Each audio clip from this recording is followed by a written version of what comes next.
Hi guys! Ayun yung dalawa oh. Ayun yung nakaitim yung may awak kanina, yung may-ari ng pera hinawakan ko. Ayun. Ayun din naman si Florita. Sarap buhay namin dito. Pa cellphone lang. Butas naman bulsa namin. Ayan. O, diba? Feeling vlogger lang ang ating. Ayan.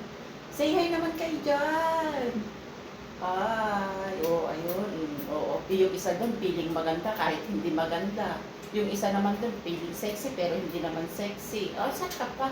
Ako naman feeling maganda pero totoong maganda. Oo, nanay ko doon. Ikaw na, may nagalit. Putang ina, ako yung second one pa. Oh, ayan, oh. Ayun, feeling niya kasi, ang ganda-ganda niya. Oh, galit na siya. Oh, sige na, maganda ka na. Oh. Pa, o, ayun lang naman siya. O, di ba? Sabihan lang na maganda na nahimik ang nagbabatong si Raulo. Dahil ikaw ang sigaw ng puso ko, ikaw Feeling ang vlogger sa isip ko. Thanks for watching.